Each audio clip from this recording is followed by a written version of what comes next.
राम राम राम सर्वेभ्यः हृत्पूर्वक नमस्काराः स्वागतम् Welcome to class 14 of Learn to Chant Saundarya Lahari of Adi Shankaracharya. So for all of you who are celebrating Pongal today also, have a very blessed Shankranti, all of you. Hope you all had a great festival for those who celebrated yesterday.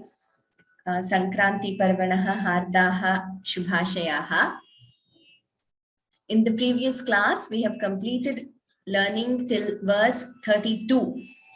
So I thought we could have a revision session today. So to revise verses 21 to 30. So 10 verses at a time per revision session from now onwards. So once I will chant 21 to 30, and then those who want to chant, and I encourage all of you, whoever can chant, to please raise your hand. I will call out your names individually and give you the mic access so you could unmute yourselves and chant the verses displayed on the screen. So let us begin as usual with Guru Vandanam and followed by verses 21 to 30.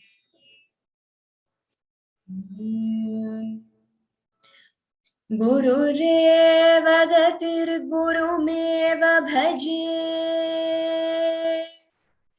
गुरुणैव सहास्मि नमो गुरवे न गुरोः परमं शिशुरस्मि गुरोः मतिरस्ति गुरौ मम पाहि गुरो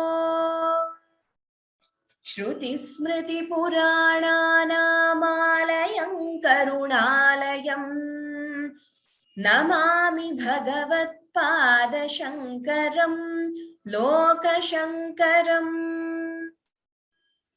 सौन्दर्यलहरी कर्त्रे सर्वमङ्गलदायिने शङ्कराचार्यवर्याय यतिराजाय ते नमः।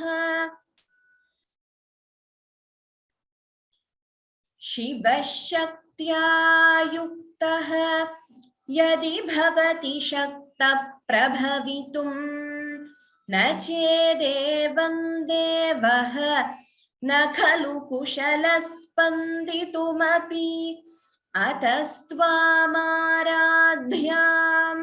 हरिहरविरिञ्चादिभिरपि प्रणन्तुं स्तोतुं वा कथमकृतपुण्यप्रभवति तटिल्लेखातन्वीं तपनशशिवैश्वानरमयीं निषण्णां षण्णामप्युपरि कमलानां तव कलां महापद्माटव्यां मृदितमलमायेन मनसा महान्तः पश्यन्तः दधति परमाह्लादलहरीं भवानि त्वं दासे मयि वितरदृष्टिं सकरुणाम् इति स्तोतुं वाञ्छन् कथयति भवानि त्वमिति यः तदैव त्वं तस्मै दिशसि निज सायुज्य पदवीं मुकुन्द ब्रह्मेन्द्र स्फुटमकुटनीराजितपदाम् त्वया हृत्वा वामं वपुरपरितृप्तेन मनसा शरीरार्धं शम्भोः अपरमपि शङ्के हृतमभूत् यदेतत्त्वद्रूपं सकलमरुणाभं त्रिनयनं कुचाभ्यामानम्रं कुटिलशशिचूडालमकुटम् जगत्सूते धाता हरिरवति रुद्रः क्षपयते तिरस्कुर्वन्नेतत् स्वमपि वपुरीशस्तिरयति सदा पूर्वः सर्वं तदिदमनुगृह्णाति च शिवः तवाज्ञामालम्ब्य क्षणचलितयोर्भ्रूलतिकयोः त्रयाणां देवानां त्रिगुणजनितानां तव शिवे भवेत् पूजा पूजा तव चरणयोर्या विरचिता तथा हि त्वत्पादोद्वहनमणिपीठस्य निकटे स्थिता ह्येते शश्वत् मुकुलितकरोत्तं समकुटाः विरिञ्चिः पञ्चत्वं व्रजति हरिराप्नोति विरतिं विनाशं कीनाशः भजति धनदो याति निधनम् वितन्द्री माहेन्द्री विततिरपि सम्मीलितदृशा महासंहारेऽस्मिन् विहरति सति त्वत्पतिरसौ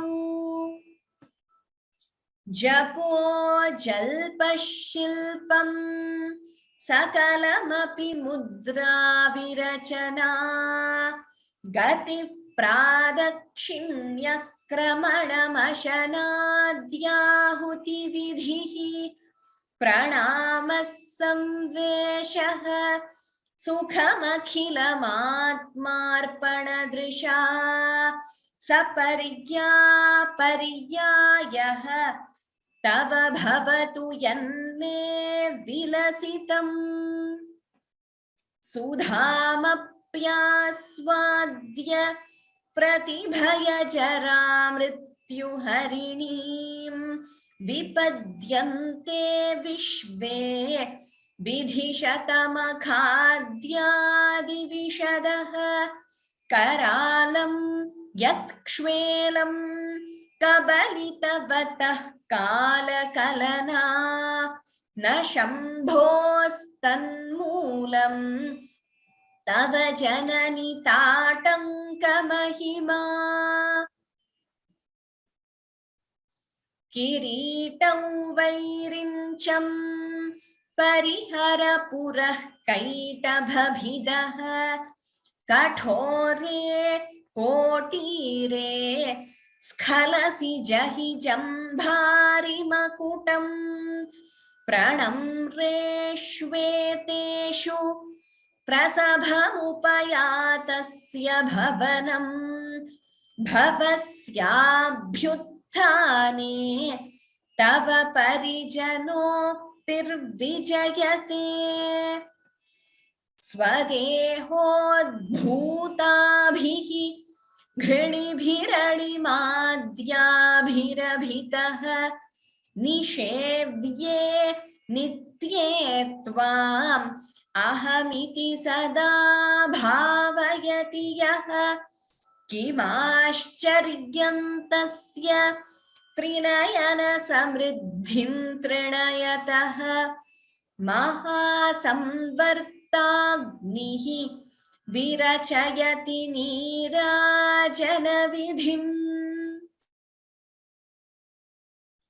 Okay, so like I mentioned at the beginning of the class, we will revise 10 verses at a time henceforth. So 21 to 30, let us revise in today's class. Whoever wants to chant individually, please do raise your hand. I will call out your names and you could unmute yourselves and you could chant. Shubha R. Bhagini.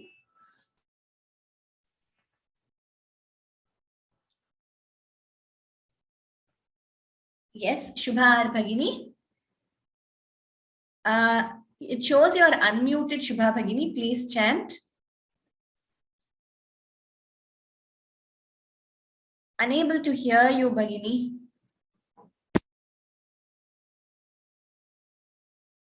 I could just hear a small sound, but unable to hear your voice.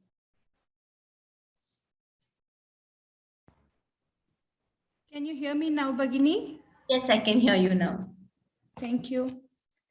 Tatillekha tanvim tapana shashi vaishvanaramyim nishannam shannamapyupari kamalanam tava kalam mahapadmatavyam mruditamalayena manasa mahanta pasyantaha dadhati paramahladaharim. Uttamam Bhagini, very well chanted. Very soothing chanting. Wonderful. Next one.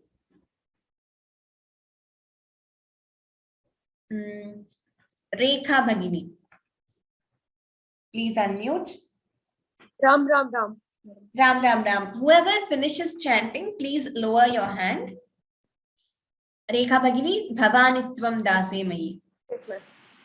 Bhavanitvam Dase Mayi Vitara Drushtim Sakarunam Iti Stotum Vanchan Kathayati Bhavanitvam Yaha Tadaivatvam Tasmai Dishasi Nijasa Yujya Padavim Mukunda Brahmendra Sputa Makuta Nirajita Padam.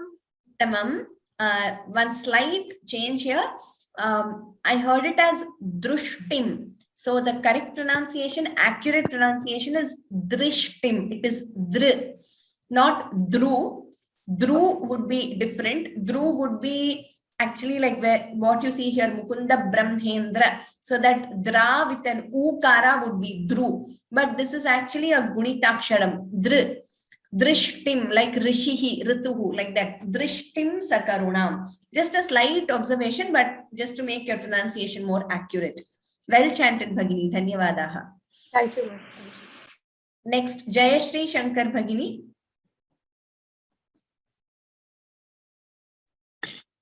Namaskaram. Namaste. I'll be doing 23, right? Yes, 20. Tvaya hritva vamam vapura paritruktena manasa sharirardham shambho aparamapi shanke hritamabhut yadetat tvadrupam सकलमरुणाभं त्रिनयनं कुचाभ्यामानं रङ्कुटिलशशि चूडालमकुटम्. Uttamam Bhagini, very well chanted. Again, a very slight observation. I think maybe I heard it that way. It is Trinayanam, not Trinayanam. I heard it as Tri. Maybe you chanted it as Tri itself. Just to clarify, it is Trinayanam. Tri. I made a mistake there. It is I chanted it as Tri by mistake. It's Trinayanam. Okay. Yes, you heard but it this right. is a very common doubt here.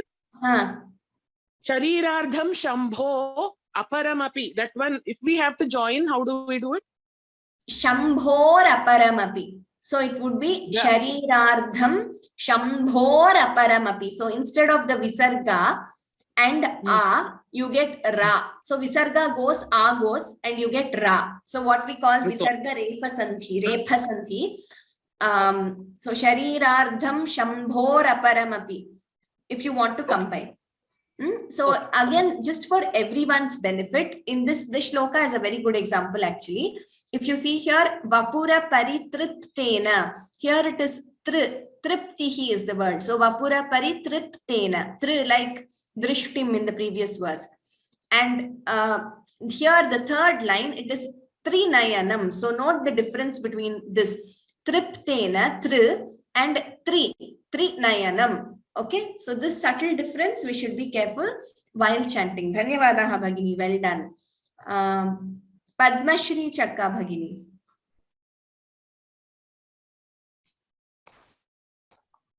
Namaste, ma'am. Namaste. We will go to the next verse. I'll just change the slide. Yes.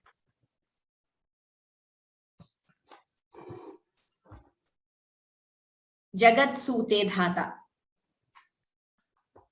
Jagatsute dhata hariravati rudra kshapayate tiraskurvanne tat swamapi vapurishastirayati sada purvas sarvam tadidamanugrhnati cha shivaha tavagnyāmalambya kshanachalitayorbhrūlatikayoho. Uttamam. One very important thing to note, all of you, I have already said this in previous classes, but for your benefit again, whenever a visarga is followed by ksha, like here, the visarga should be chanted completely. So we should chant it as Hariravati Rudraha Kshapayate. So we do not chant it as Rudra Kshapayate. Only when visarga is followed by ka or kha, then we get the jihva muliya. Okay, like antah karanam. But when visarga is followed by ksha, visarga is chanted completely. That is a very important rule of pronouncing in whichever text, whichever shloka you are chanting. So here, Jagat Sute Dhata Hariravati Rudraha Kshapayate. That is one thing. Another thing to note in the shloka, Tadida Manu Grinhati. Note the pronunciation of this word, Grinhati. So, I received an email. I think I'm yet to reply. Sorry for the delay. How to pronounce Brahma, Vanhihi, all these. I've already said this in 2 classes. Even though it is written in a different way, ha and ma, we pronounce it as Brahma, Vanhihi. So some words are pronounced that way in Sanskritam. For a detailed explanation as to why that is so, the exception, I've already sent you that video in the beginning of this webinar where we have dealt with the nuances of pronouncing. In that video, Dr. Soumya Krishnapur Bhagini explains this rule also clearly. Why we have to pronounce certain words in that way, especially Brahma, Vanhihi, here Tadidamanu Grinhati, etc. So you could go through that, and please note this Rudraha Kshapayate Grinhati. I hope this is clear. Well chanted, Padmashri Bhagini. Dhanyavadaha. Dhanyavadaha. Like I said, whoever has chanted, please lower your hand and mute yourselves. Shivashankar VV Mahodaya.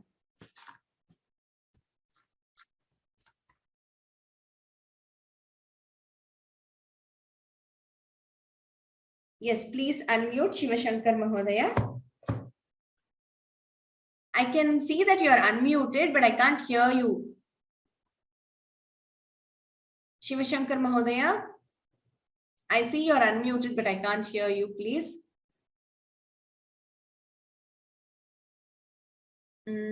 Okay, maybe I will get back to you after some time. Let us try. Annapurna Bhagini. Ram Bhagini. Ram. Trayanam Devanam Triguna Janitanam Tava Shive Bhavet Puja Tava Charanayorya Virachita Tatha Hitvat Padon Dvahanamani Pithasya Nikate Sthita Hyete Shashvat Mukulita Karotam Samakuta. Uttamam Bhagini. Last line again. Sthita Hyete Shashvat Mukulita Karotam Samakuta. Uttamam. Well chanted. Nice tune also in Sindhu Bhairavi. Here we pronounce it as Mukulita. I mean, I heard it as Mukulita. I'm not sure. In Sanskritam. We are Telugu basically. That's why it came. Yes, Like, yes. I'll Okay. correct it. Yeah, I mean, see, regional language influences all of us will have. I know Telugu, Kannada and all have la. So sometimes we tend to chant it that way. And in fact, sometimes some Sanskritam shlokas in Telugu, Kannada also give it as la. But this also we have verified in pure classical Sanskritam, especially Sanskritam in these shlokas and all that, there is no la. La as such is not a letter in the Samskrita Varnamala.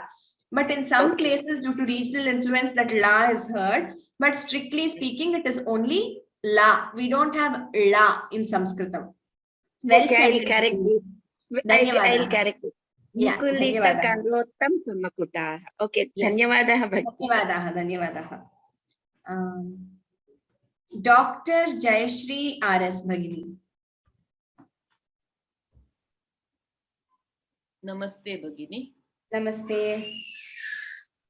Virinchif panchatvam vrajati harirapnoti viratim vinasham kinashaha bhajati dhanado yati nidhanam vitandri mahendri vitatirapi sammilita drusha mahasamharesmin viharati satitvat patirasau. Uttamam, well chanted again, nice tune. Here, same observation, like I said for some others today, Sammilita Drisha, Dr. I heard it as Dru.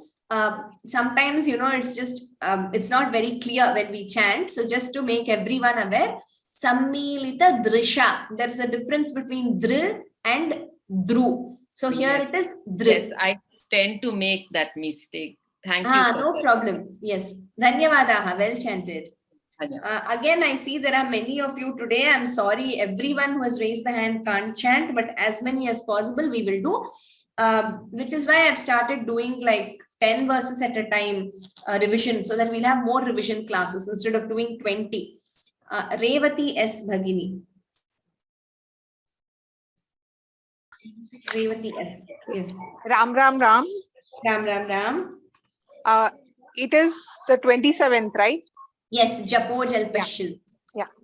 Japo Jalpashilpam Sakalam api mudra virachana Gatif pradakshinya Kramanamashanadyahuti vidhihi Pranama samveshaha Sukhamakhilamatmarpanadrisha Sapariyapariyayah Tava bhavatu yanme vilasitam.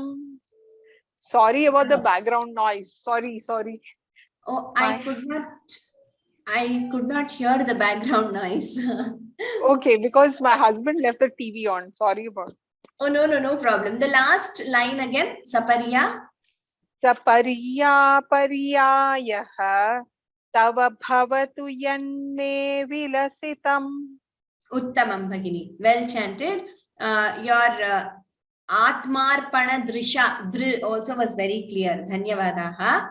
Well chanted. Next, Manoj Swaminathan Mahodaya. Namaste. Namaste.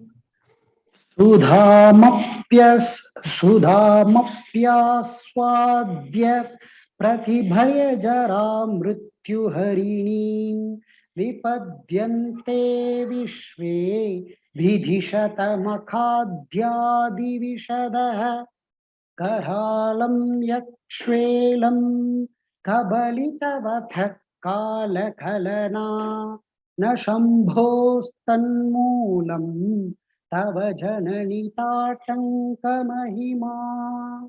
Uttamam Mahodaya. Could I hear this Kabalitavathah again? Third line.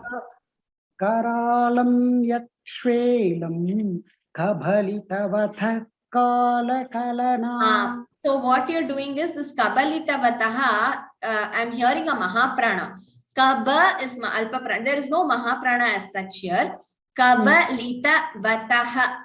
So Kaba lita vatah. Here, ha should be heard. I mean, Jihva Muliya. So instead of the Jihva Muliya, I'm hearing it as tha. It is not tha. It is not Mahaprana tha. Kaba lita vatah. Kala kalana. Kabalitavatah kala kalana. Perfect, perfect. Uttamam Mahodaya, well chanted. Yes, that is also sometimes we tend to chant tha instead of the Jihva Muliya. Second, this time you chanted it perfectly. Dhanyavadaha. Dhanyavadah. Next, Venkateshwaran Gopala Mahodaya. Namaskaram, madam. Namaste. Kiritam Vairincham Parihara Purah Kaita Bhabitaha Kathore Kotire Skalasi Jahi Jambhari Makutam Pranamre Shveteshu Prasabhamupayatasya Bhavanam Bhavasya Bhyuthane Tava parijanooktir vijayate. Uttamam Mahodaya. Here, Kaita Bhabidaha, you corrected yourself, you chanted properly. Then, Skhalasi, Skha, the Kha should be Mahaprana, it should be heard clearly. Okay. So, Okay. these two observations. Skhalasi, yes, well chanted. Dhanyavadaha. Next, Shri Vidya Bhagini. Ram Ram Ram. Ram Ram Ram. Swadehod-bhutabhihi grinibirani-madhyabhirabhitah nishevye nitye tvam ahamiti sada bhavayati yaha kimascharyam tasya trinayana samriddhim trinayatah Mahasamvartagnihi virachayati nirajana vidhim. Few things to note. Granibhirani madhyabhirabhitaha. The Mahapranas should be clear. Only the highlighted portions are Mahaprana. Second line, Nishevye Nitye. A is always a dirgha in Sanskritam. There is no A. It is always A. Nitye, Rame, Venkateshaha. So it's not Venkateshaha. Venkateshaha. Always A. So Nishevye Nitye Tvam. A kara is dirgha. Then Trinayana Samriddhim. It is not Samriddhim. There is no extra m here. Trinayana Samriddhim. Again, this is a very common thing we tend to do for such words to add an extra m. There is no m, extra m there. It is not a samyuktaksharam. Trinayana Samriddhim. Like Amritam. Similar to that. Trinayana Samriddhim Trinayataha. Last line. Maha Samvartagnihi. I think an extra dirgha was there somewhere when you chanted. Yeah, right. Samvartagni or something like that. Maha Samvartagnihi. These things to note, Shri Vidya Bhagini. Well chanted. Dhanyavadaha. Yeah. Ravi Mulukutla Mahodayaha. We will go back to verse 21.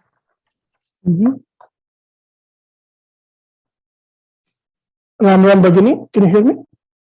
Yes, Mahodaya, I can hear you. Tatilekha tanvim tapanasesi vaishvanaramai nishannam shannam yupari kamalanam tavakalam mahapadmatavyam mrudita malamayena manasa mahanta pasyanta adhati paramachlada laharim. Okay. So here Nishannam Shannamapyupari. It is not Shannamyupari, Shannamapyupari. Ma is completely there, full letter there. Nishannam Shannamapyupari. And third line, it is Mridita. Again, it is not Mrudita. Mru is different. This is Mr. Mridita Malamayena. Mr. Like Krishna. Okay, so that way. Mridita Malamayena Manasa. Then last line, Mahanta Pashyantaha. If you are pausing, the Visarga should be chanted completely. Mahanta Pashyantaha Dadhati. Dha is Mahaprana. Paramahlada Laharim. Okay. Dhanyavadaha, Mahodaya. Well chanted. The Saundarya Lahari shlokas are not very easy. I mean, compared to some others like say Gita shlokas, but all of you are doing a good job.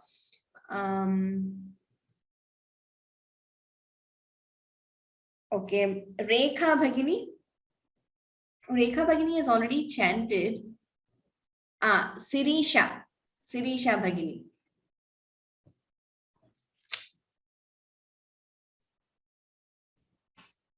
Sirisha Bhagini, please unmute.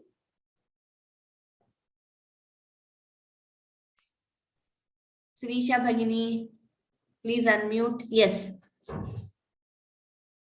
You are unmuted now. Bhavanatvam. Okay, I can't hear you. Don't know what the issue is. Okay. We will go to the next person. Geeta Vinod Bhagini. Hello. Ram Bhagini. Ram. Bhavani tvam dase mayi vitara drishtim sakarunam iti stotum vanchan kathayati bhavani tvamiti yaha tadaiva tvam tasmai dishasi nijasayujya padavim Mukunda Brahmendra Skuta Makuta Nirajita Padam. Tamam, very well chanted. Very nice to listen to you. Very, very subtle things, few things. Bhavanittvamitiyaha, dvitvam here. Bhavanittvamitiyaha. Okay, slight stress before the. Similarly, last line, two things here. Mukunda Brahmendra Sphuta. Again, dvitvam here. So, Mukunda Brahmendra Sphuta, extra s is there. Dvitvam is doubling, like you know. And Sphu, the pa should be Mahaprana. Itopi ekavaram karomi va? Mukunda, last line alone? Vadatu. Mukunda Brahmendra Sphuta Makuta Nirajita Padam. Uttamam. The dvitvam was heard clearly, but a little bit I heard as a Mahaprana. That tends to happen because when they're very close, right? Sometimes it tends to happen that the next word also next letter also we chant as Mahaprana, but we should just be careful to avoid that. Otherwise, good. Well chanted. Dhanyavadaha. Namaste Bhagini, can you hear me? Yes, Sirisha Bhagini, I can hear you now. Yeah, please chant 23. Shri Gurubhyo Namaha. Tvaya hritva vamam vapura paritruptena manasa sharirartham shambho aparamapi shanke hritamabhut Yade tattvadrupam sakalamarunabham trinayanam kuchabhyamanam ram kutila shashi chudalamakutam. Uttamam. Here again slight thing to note, Bhagini. Vapura paritriptena, not truptena. It is not truptihi, it is triptihi. Vapura paritriptena. Like you said, hritam. Here you chanted perfectly. That rikara was perfect. Hritam abhut. Similar, this r what you see in Triptena and Hritam, that swara is the same. So it is what we call a Gunitaksharam. So this r in Triptena, Hritam, the r kara is the same, that swara, that vowel. So Triptena should be chanted better, clearly. Sure, sure. Dhanyavadaha. Okay. Can my son chant also, madam? Oh, yes, yes, please. Let me change the shloka. Ram Ram Ram. Ram Ram Ram. Yes, please chant. Jagatsute dhata hariravati rudraha kshapayate tiraskurvanne tat swamapi vapurishastirayati sada purvas sarvam tadidamanugrunhati cha shivaha tavajñamalambya kshanachalitayor Uttamam, very well chanted. What is your name? My name is Anirudh. Anirudh. Which class are you studying in? 5th grade, ma'am. 5th grade. Very good. Are you joining from India or any other country? India. India. Hyderabad. Okay, very good. Hyderabad. Anirudh, very well chanted. Your Rudraha Kshapayate, the Visarga chanted completely, and all the other pronunciations also were good. So what I would request you to do is to please start memorizing. It's a very good age to memorize. You will just memorize within no time. Okay, so please start memorizing 100 verses. They're not, it's not too long also. So 100 verses are doable. So please start with memorization, especially for kids. I urge you to start memorizing. See, in this age, it's very easy to memorize. It comes effortlessly. And then you will realize it becomes a part of your life. So forever you will remember, and you can appreciate the meaning better. When you chant also, you will experience it better because it is already there in your memory. Well done, Anirudh. Thank you, ma'am. I'll try to memorize it. Yes, yes, please. Dhanyavadaha. Next. Sushila Venkatraman Bhagini. Whoever finishes chanting, please lower your hand and mute yourselves. Sushila Venkatraman Bhagini. Namaste. Namaste, namaste. Can I chant? 25, is it? Yes, 25, yes. Trayanam Devanam Triguna-janitanam tava shive bhavet puja puja tava charanayorya virachita tatahi tvat padodvahanamani pitasya nikate stita hete shashvat mukulita karot tam samakutaha. Here tha mahaprana, tathahi. Similarly, next line also tha mahaprana, sthita. So the tha should be chanted clearly as mahaprana. Then next word sthita hyete. Ha and ya, both the letters should be heard in this particular word. Hyete. Generally, we tend to chant it as hete, but the ya also should be heard clearly. This is what we call a samyuktaksharam, 2 or more vyanjanas combining, or conjunct consonant. So each vyanjana should be heard clearly. Sthita hyete. Okay, Bhagini, please note this. Well chanted. Yeah. Yes. Thank you.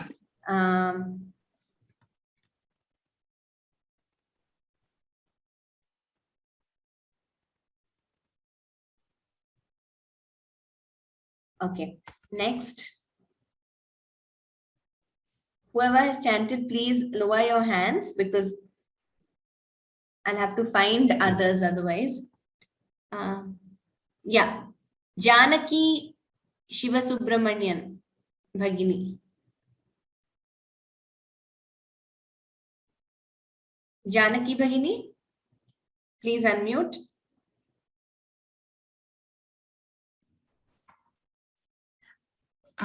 Ram Ram Ram Bhagini. Ram Ram Ram Ram. I'm not very confident with 26. Okay, you want to do any other? Well, can I try that? Yes, sure. I will just change the slide. Kiritam. किरीटं वैरिञ्चं परिहरपुरः कैटभभिदः कठोरे कोटीरे स्खलसिजहिजं भारिमकुटं प्रणम्रेष्वेस्तेषु प्रसभमुपयातस्य भवनं भवस्याभ्युत्थाने तव परिजनोक्तिर्विजयते. Uttamam. Here, kaitabhabhidaha. Both the bhas, the mahaprana should be clear. And pranamreshveteshu. There was some confusion in this word. Pranamreshveteshu. Next line. Bhavasyabhyuthane. Bha and tha. 3 mahapranas. Bhavasyabhyuthane. Well chanted, Bhagini. Thank you. Yeah, dhanyavadaha. The others also you will learn confidently. I mean, 20 other verses also. So once you start practicing, the same rules of pronunciation apply. So you will be able to do everything well. Suvarna Sudagoni Bhagini. Thank you. Suvarna Sudagoni Bhagini. Namaskaram Guru. Ram Ram. Namaste, namaste. Yes. 26. विरिञ्चिः पञ्चत्वं व्रजति हरिराप्नोति विरतिं विनाशङ्कीनाशः भजति धनदो याति निधनं वितन्द्री माहेन्द्री विततिरपि सम्मीलितदृशा महासंहारेऽस्मिन् विहरति सति त्वत्पतिरसौ. Uttamam Suvarna Bhagini, very well chanted. Nice to listen to you again. Suvarna Bhagini was a panelist in our Gita webinar. Dhanyavadaha Bhagini. Dhanyavada. Thanks. Well chanted.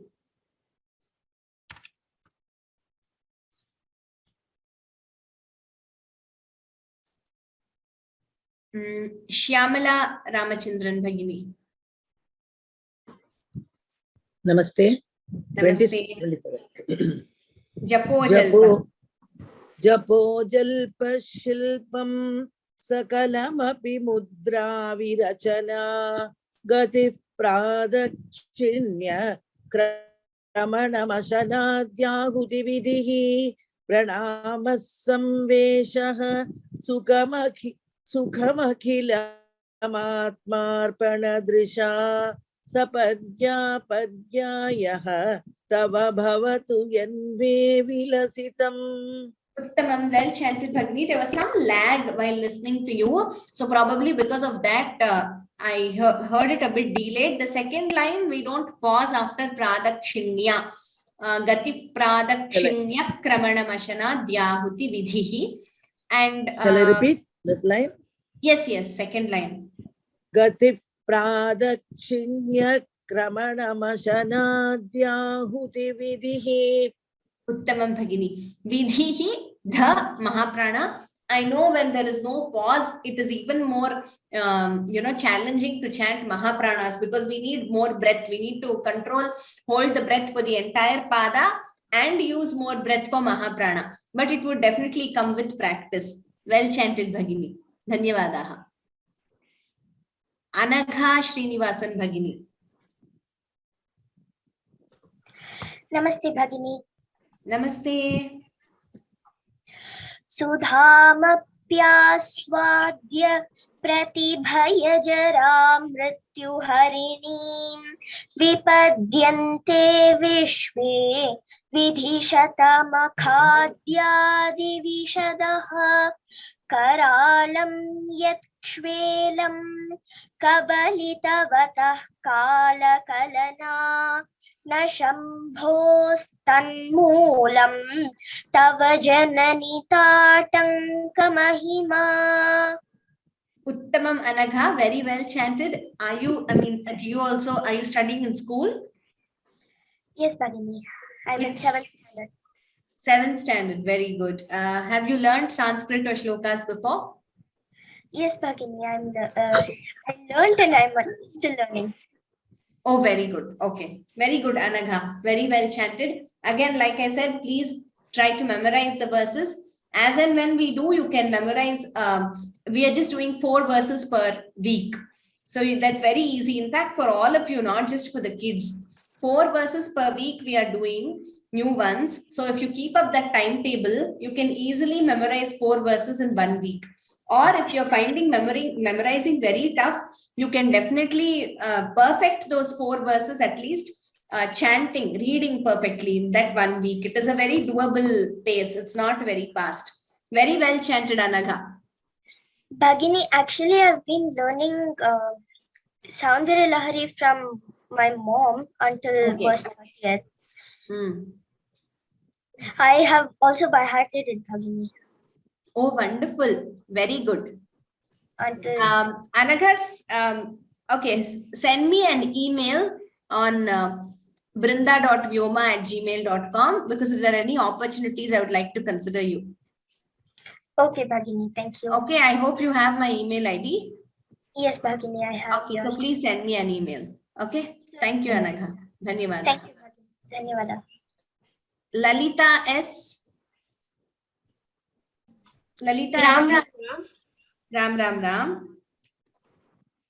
किरीटौ वैरिञ्चं परिहरपुरः कैटभभिदः कठोरे कोटीरे स्खलसि जहि जम्भारिमकुटं प्रणम्रे श्वेतेषु प्रसभमुपयातस्य भवनं भवस्याभ्युत्थाने तव परिजनोक्तिर्विजयते.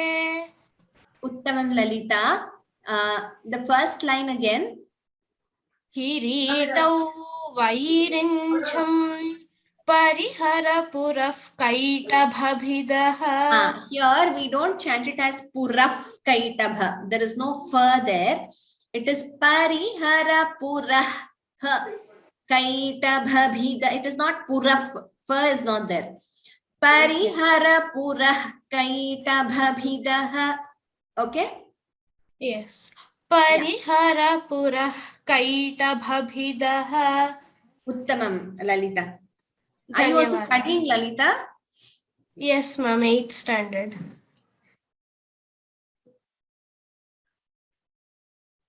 Uttamam, very well done. So again, I tell you also to please start memorizing if you haven't already. Yes, ma'am. Okay, well done, Lalita. Dhanyavadaha. Yeah. Swati Bhagini. Yes, please chant 30. स्वदेहोद्भूताभिः घृणिभिरणिमात्याभिरभितः निषेव्ये नित्ये त्वाम् अहमिति सदा भावयति यः किमाश्चर्यन्तस्य त्रिनयन समृद्धिं त्रिणयतः महासंवर्ताग्निः विरचयति नीराजनविधिम्. Uttamam, Bhagini, well chanted. Thank you. Next, Nirmala Krishnan, Bhagini.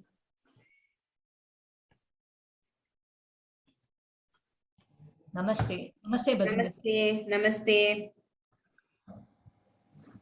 Tadilleka tanvim tapana shashi vaishvanaramahim nishannam shannam apyupari kamalanam tava kalam mahapadmadavyam mruditamalayena manasa mahanta pashyantah dadati paramakladalahari.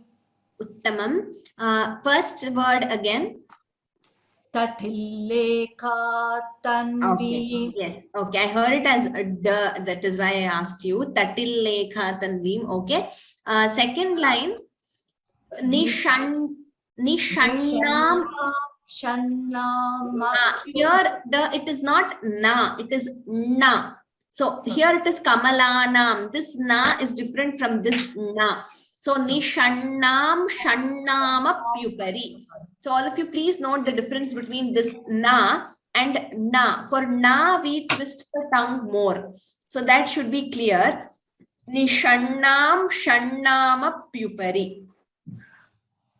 Okay, that was one thing. Then it is mridita malamayena bhagini, not mrudita. It is not mru, it is mridita, mridu. Similar to that. Mridita malamayena manasa. These, please note these bhagini. Well chanted. Dhanyavadaha. Dhanyavadaha. Next, Hema Mohan bhagini. Next one. Ram Ram bhagini. Ram Ram Ram. Bhavani tvam dase mani drishtim sakarunam. Somebody is chanting. I know. Just give me a minute. I'll try to find who is Hema Mohan. I know Hema Mohan Bhagini is the one chanting now. But somebody in middle. Somebody. Yes. Okay, I'm muting everyone else. Give me a minute. Yeah, thank you. Yes, I hope everyone else is muted. Thank you. Please chant now. Thank you. Bhavani tvam dase mai vitara drishtim sakarunam iti stotum vanchan kathayati bhavani tvam mitiyah Amiti bhavani tvamitiyah. Bhavani tvamitiyah tadaiva tvam tasmai dishasi nijasayujya padavim mukunda brahmendra sputamakuta nirajita padam. Okay, a fluency that should be improved, Bhagini. It will come with more practice and more listening. So fluency of reading should be improved, and tadaivatvam tasmai dishasi nija sayujya padavim mukunda brahmendra sphuta dvitvam mukunda brahmendra sphuta makuta nirajita padam. Uttamam, well chanted. Dhanyavada. Yeah, the first time I think you were a little confused. Bhavanitva, here Bhavanitvam, that part, some hrasva dirgha, but the second time you chanted correctly. Bhavanitvam dase. Like I said, just with the practice, your fluency will be better. Okay. Kannan Mahodaya.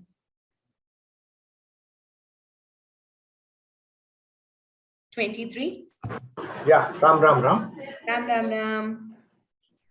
Vaya kritva vamam vapura paritriptena manasa sharirartham shambhoho aparamapi shanke hritamabhut yadhe tattvat rupam Sakala marunabham prinayanam kuchabhyam anamram kutila sashi chudala makutam.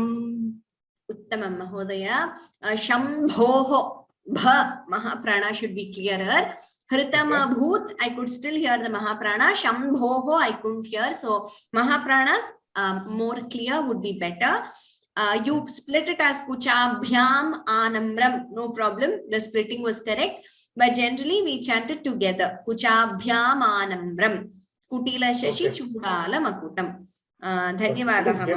In my book, it is given like that. Kuchabhyam anamram. Correct. The splitting is correct. There is no, it's proper. That's how it is. Kuchabhyam anamram. But like I said, generally in practices that we chant together and then take a pause after anamram. But nothing wrong in whatever you chanted also. Well chanted, Mahodaya. Dhanyavadaha. Thank you. Whoever finishes chanting, request you to please lower your hand and go back to mute. Otherwise, I will have to see who is unmuted and mute each of you. Setu Lakshmi, Bhagini.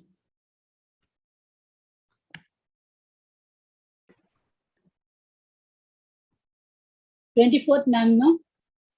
Jagat Sute, yes. Can you hear me, ma'am? I can hear you. I can hear you, Bhagini. 24th one, yes. Okay.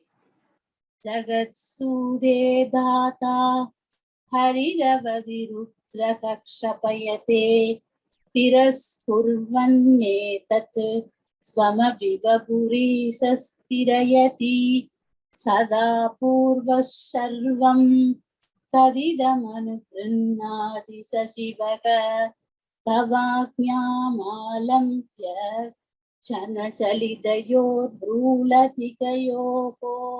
Bhagini, Rudraha Kshapayate, your Visarga was heard completely. Vapuri Shastirayati. Sha. Some places the Sha and Cha was not very clear. Here also Tadidamanu Grindhati Cha Shivaha. Please note this, it is Shivaha, all of you, She. And here also, yeah, this is Cha followed by She. Tadidamanu Grindhati Cha Shivaha. Then last line also, this Ksha I felt was not very clear. Kshana. Ksha. That's how that letter is pronounced. Kshana Chalita Yor Bhrulatika Yoho. Okay, Dhanyavadaha Bhagini. These few things to note. Suresha Mahodayaha. Ram Ram Ram. Ram Ram Ram. त्रयाणां देवानां त्रिगुणजनितानां तव शिवे भवेत् पूजा पूजा तव चरणयोर्या विरचिता तथा हि त्वत्पादोद्वहनमणिपीठस्य निकटे स्थिता ह्येते शश्वत् मुकुलितकरोत्तं समकुटाः. Uttamam Mahodaya, well chanted. Sthita, that tha, if it is clearer, it will be better. 24th Okay. Tahite Shashwat. Karottam Samputa. Yes, Mahodaya, well chanted. I think someone is. Could everyone please? Okay, I will mute everyone now.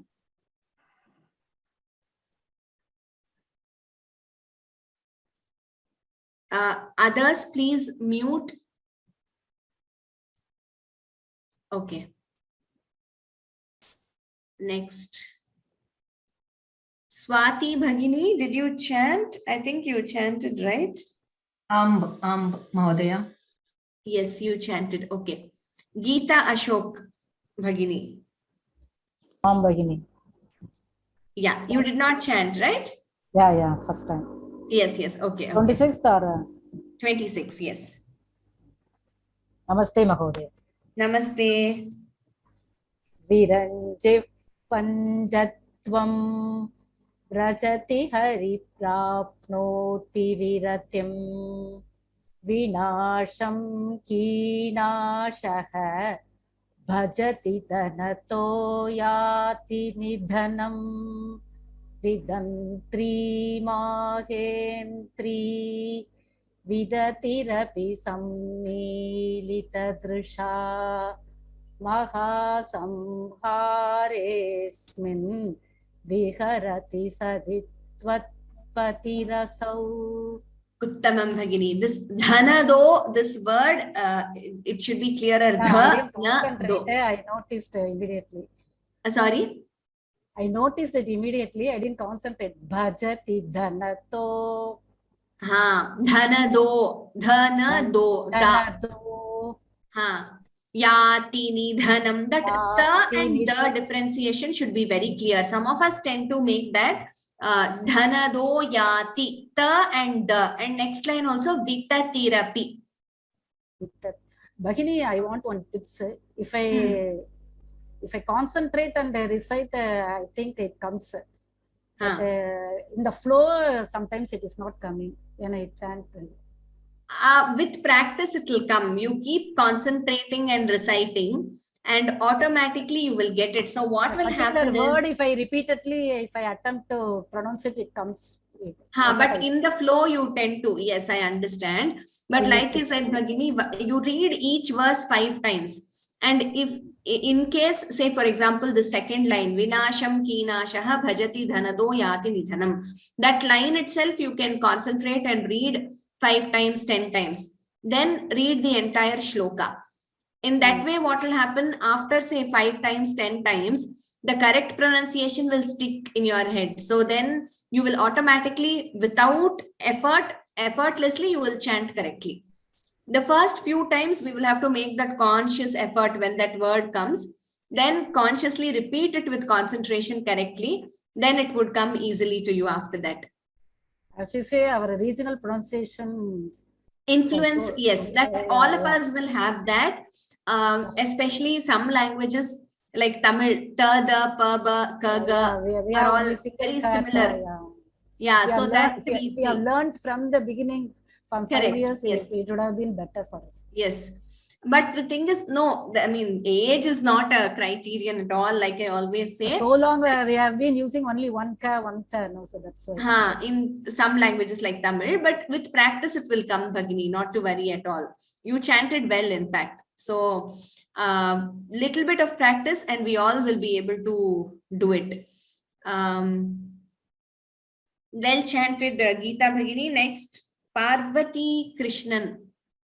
Parvati Krishnan Bhagini. Japo Jalpa Shilpam. Namaste Bhagini. Namaste. Japo Jalpa Shilpam Sakalamapi Mudra Virachana Gati Pradikshanya Kramana Ashanadya Uti Vidhi. Sorry, Bhagini, I should stop you here. Gati Pradakshinya Kramana Mashanadya. I will repeat again. Gati Pradakshinya Kramana Mashanadya Uti Vidhi. Gati Pradakshinya Kramanam Ashanadya Uti Vidhi. Pranamas Samveshaha Sukhamakilam Atmarpanadrisha Saparya Paryayaha Tava Bhavatu Yanme Vilasitam. Okay, good, Bhagini. The second line, please practice. The fluency should be better. Okay. And Vidhi. Okay, I'll practice. The Mahaprana. Vidhi. Yeah, Vidhi. Dhanyavada. Thank you. Dhanyavada. Yes, we will complete till 30 and we will stop for today's class. Janhavi Satish Bhagini, please unmute. Ram. Ram. Sudhamapyasvadya pratibhaya jara mrityuharinim vipadyante vishve vidhishatamakhadyaदिविशदः करालं यत्क्ष्वेलं कबलितवतः कालकलना न शम्भोस्तन्मूलं तव जननि ताटङ्कमहिमा. Uttamam, very, very clear pronunciation, especially Divishadaha Yat Kshvelam, the difference between Sha and Sha, Vishve, and even Kabalita Vatah Kalakalana Jihva Muliya. Your pronunciation was excellent, Janhavi Bhagini. Are you studying Sanskritam or you've learned shlokas? Yes, ma'am, I have learned shlokas, ma'am. Very good. Okay. Are you studying? Yes, ma'am. I'm in 8th standard. 8th standard. Okay. Very well chanted. Please send me an email, Janhavi. Yes, ma'am. Definitely. Okay. Yeah. And with your, if you have studied Sanskritam or shlokas, your background, anything. Okay. Yes, ma'am. Okay. If there are any opportunities for children, we will keep you posted. That's the reason I'm asking you to send me an email. Yes, ma'am. Thank you. Next one, Girija Bhagini. Girija Bhagini. Bhagini. Yeah, Girija Vedula Bhagini, 29, Kiritam. श्रूयते वा भगिनि? आं श्रूयते, वदतु। किरीटं वैरिञ्चं परिहर पुरः कैटभभिदः कठोरे कोटीरे स्खलसि जहि जम्भारिमकुटं प्रणम्रे श्वेतेषु प्रसभमुपयातस्य भवनं भवस्याभ्युत्थाने तव परिजनोक्तिर्विजयते। उत्तमं गिरिजा भगिनी, well chanted. धन्यवादाः भगिनी. So yeah, if all of you chant in a slow pace while learning, it is easier. So you will not make mistakes. Very good, Girija Bhagini. Next one, Kamala Bhagini. The last one for today. Others, sorry about not having time, but you will have more opportunities. Kamala Bhagini, 30.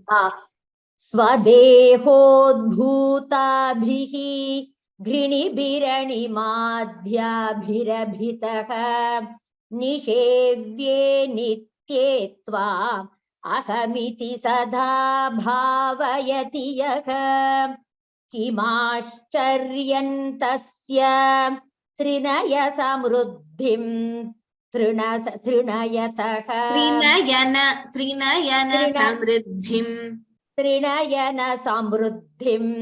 तृणयतः महासंवर्धाग्निः विरचयति नीराजनविधिम्. Tamam Bhagini, Nishebye Nitye Tvam. I couldn't hear the M. Maybe you chanted, maybe I couldn't hear it. Then Trinayana Samriddhim Trinayataha. Please note this pada, this part of the pada clearly.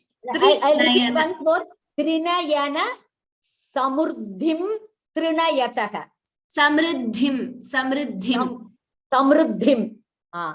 Trinayana Samriddhim Trinayataha. Okay. Thank you. Okay, this particular pada. Dhanyavadaha Bhagini, well chanted. Others, very sorry, we have run out of time for today, but we will have more opportunities for individual chanting. So not to worry, you will all get a chance sometime. Okay.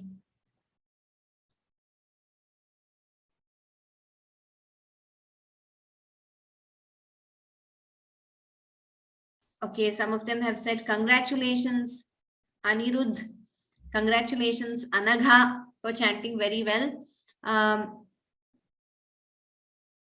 Nivedita Bhagini, sorry, I could not give you a chance this class. Or did I? I'm not sure. I've written down the names. Probably not this class. Next class, definitely. I think you have chanted previously. So maybe also Meena Bhagini, Vaibhavi Bhagini, sorry about not having time. So I only saw the messages now. So I think the way the names are shown on my screen is whoever logs in first and raises their hand, that order the names are shown. So I called out in that order only. Please upload PDF for verses 25 to 32. Yes, Annie, Mary Bhagini, we will do that. Sorry for the delay. I will request them to upload the PDF.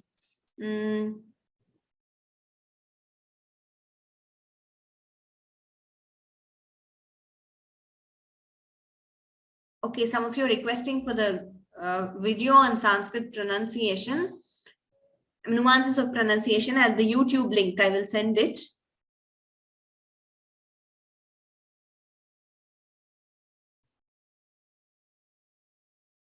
Verse 24, Tiraskurvannetat.